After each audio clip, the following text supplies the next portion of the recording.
Olá! Hoje nós vamos falar do capítulo 5 da segunda parte da obra Paulo e Estevão, mas antes de falar ali dos fatos narrados, eu queria comentar algo que aconteceu lá atrás, né? E que tem seu ápice agora.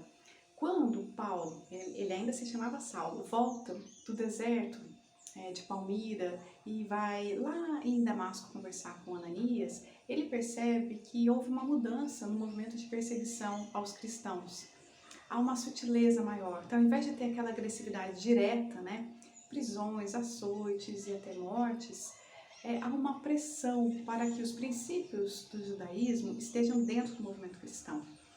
Aquilo que a gente poderia chamar do fermento dos fariseus. Esse movimento tem o seu ápice nesse momento agora, em que Paulo e Barnabé voltam para Antioquia, depois de anos, né, da primeira viagem deles. Aquele clima de fraternidade pura que tinha lá em Antioquia acabou. E há um conflito muito claro. Há dois grupos. O grupo que é a favor dessas práticas judaizantes, como principalmente a circuncisão, a pressão maior, né? Que as pessoas que venham que não sejam judeus, né? Os chamados gentios, que sejam circuncidadas. E outras práticas, né? Como a forma de lavar as mãos, e o hábito de lavar as mãos, bem como que tipo de carne se vai comer, tudo isso está em questão, né? Mas principalmente a circuncisão, há esse grupo que pressiona nesse sentido e que de alguma forma olha com preconceito para os gentios, e há outro grupo formado não só pelos gentios, mas pelos cristãos, que o Emmanuel vai comentar, chamar de liberais, né?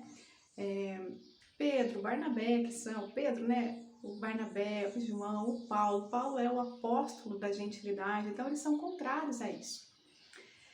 Bom, Paulo e Barnabé ficam bastante chocados com essas mudanças, tentam falar, tentam argumentar, mas como não tem muito efeito, eles chamam Pedro, lá de Jerusalém, para ajudar nessa situação. Pedro vem amorosamente, conversa muito com as pessoas, explica, né?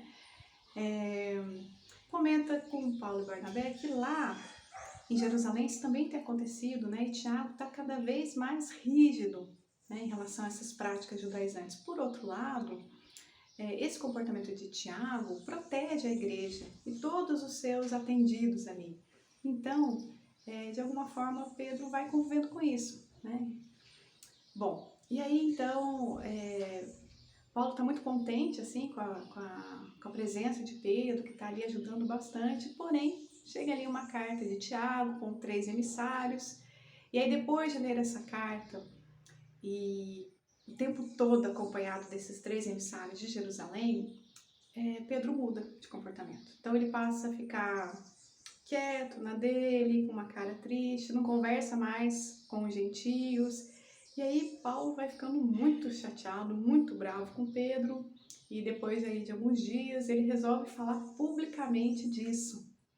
E aí esse é o momento que o Emmanuel vai chamar assim, esse episódio passou quase desapercebido aí na história do cristianismo, mas foi um momento que o cristianismo sofreu um grande perigo iminente de cisão, né? A cisão vai acontecer um tempo depois, mas esse momento já poderia ter acontecido essa cisão se Pedro não tivesse tido exatamente a atitude que ele teve de não entrar na briga, né? Então, Paulo começou a acusar ele publicamente de que ele não estava mais falando com os gentios e cobrar ele publicamente. Barnabé sai em defesa de Pedro e ali tem uma briga, Barnabé chora, as pessoas estão com muita raiva, todo mundo esperando que Pedro se posicione e ele está ali em oração, pensando nesses dois lados, né?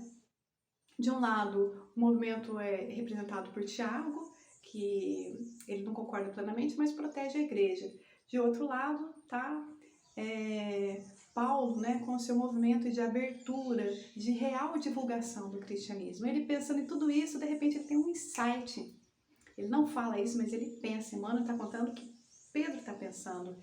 E ele pensa na cruz de Jesus, como sendo essas duas linhas, né, que se encontram, embora sejam diferentes, movimentos diferentes da linha, elas se encontram e têm uma imagem perfeita.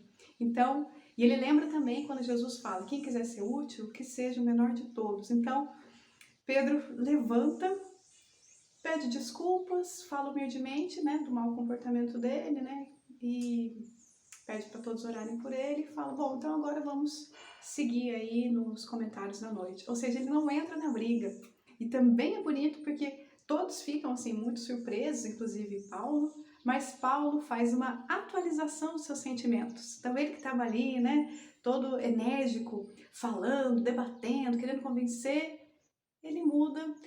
Estava combinado que o Pedro que ia fazer o evangelho, o Pedro fala, você pode, né, fazer a fala, né, o comentário do evangelho. Paulo fala, tudo bem, e aí ele faz inspiradamente e vira essa página, digamos assim.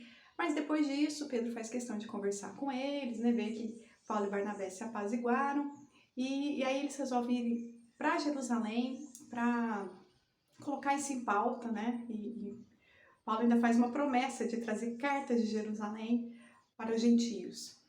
Bom, ele leva Tito, né, que é um grego notável ali, cristão, jovem, que tem uma fala muito profunda, né, um espírito aí mais avançado, que faz profecias, né, então ele achou que ele já ia impressionar levando Tito, mas Tiago exige a circuncisão de Tito, ele fica bastante chateado com isso lá em Jerusalém, e nesse momento Pedro comenta com Paulo algo muito importante, que é quando ele estava com essas questões, né, discordando de Tiago, pensando até em abandonar a igreja de Jerusalém e outros lugares, né, um lugar que ele pudesse concordar mais, né, com o que está sendo feito, Jesus aparece para Pedro e fala, é uma visão de 1 minuto, mas ele fala, Pedro, atende aos filhos do Calvário antes de pensar nos seus caprichos.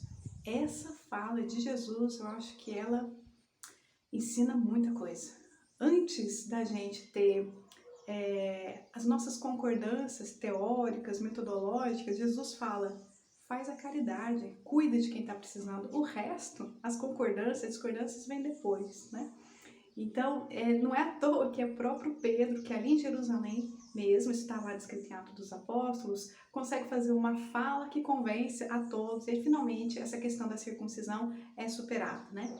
Tiago ainda pede que a questão das carnes impuras e também da sexualidade seja colocada ali como pressuposto, mas Paulo não se importa, a circuncisão, que era a grande questão, foi superada, né?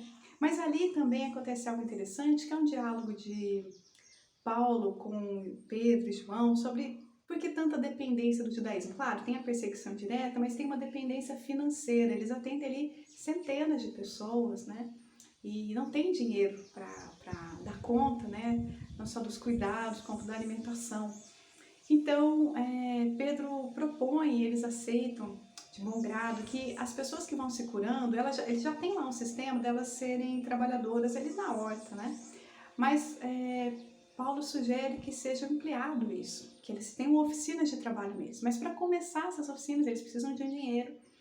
E Paulo se propõe, né, a voltar nas igrejas que ele já fundou nessa primeira viagem, justamente para arrecadar dinheiro. Então, a partir de então, ele passa a ser um arrecadador de dinheiro para a igreja de Jerusalém, para garantir essa independência da pressão do judaísmo, né? Ele foi muito perseguido, caluniado por essa questão de pedir dinheiro, né? Mas ele tem sempre a consciência muito tranquila, né? E agrega mais esse trabalho, né? Aí no finalzinho desse capítulo, Emmanuel conta então da organização da segunda viagem.